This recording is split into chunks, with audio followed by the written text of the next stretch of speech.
Good day, brothers and sisters. Wisdom at Dawn, episode 347. Deeply penetrate the Dharma essence, a limited understanding. In the following verse, as we learn and accept the Buddha's teachings, we are nourished by the Dharma. This profound, wondrous, and true wisdom leads us back to the great vehicle. Dharma essence enters our minds and nourishes our wisdom life. Our intrinsic true suchness is natural. Master says, although we all intrinsically have Buddha wisdom, we must work hard to find it. Without diligence in eliminating our ignorance, we will not be able to exercise this wisdom.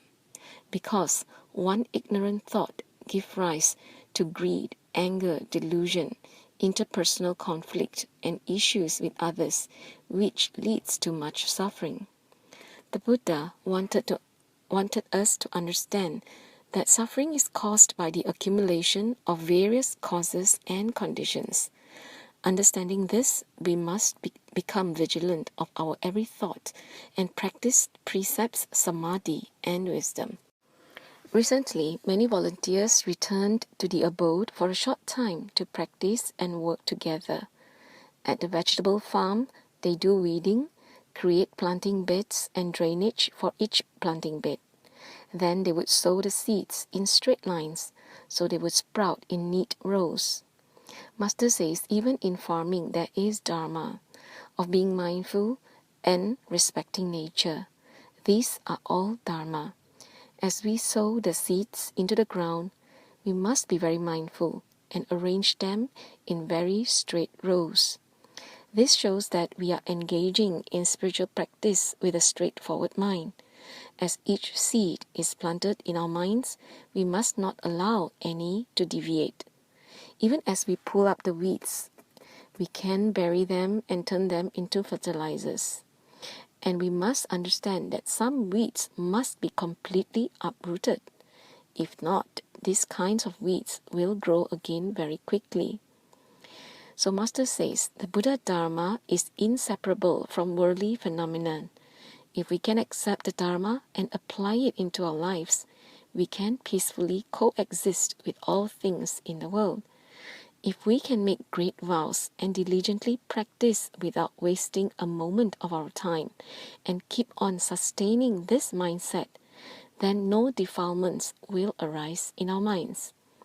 The Buddha was able to attain Buddhahood because he firmly upheld virtuous Dharma and did not become defiled by external conditions that could disrupt his goodness. Thus the verse, with penetrating minds, they are mindful of the Buddha and uphold purifying precepts. When they hear they can attain Buddhahood, they are filled with great joy. Knowing the workings of their minds, I teach them the great vehicle. Master says, as long as we are diligent, we will ultimately reach the state of Buddha. Therefore, with a penetrating mind, we must make an effort to find the Buddha in our nature. In fact, we have the Buddha, the Dharma, and Sangha in our nature. Every sentient being in the universe has the three treasures in their nature. However, we have lost sight of these three treasures of our nature. So from now on, our minds must be penetrating.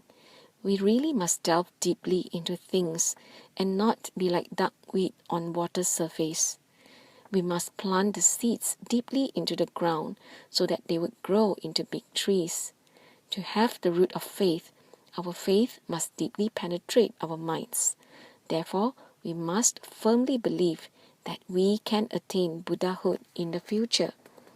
Those who are indolent will quit. Overbearingly arrogant people who thought they have attained what they have not attained do not have deep faith. So at the Vulture Peak Assembly, those who had remained to listen to the great vehicle teachings are those who had deep faith, giving them penetrating minds.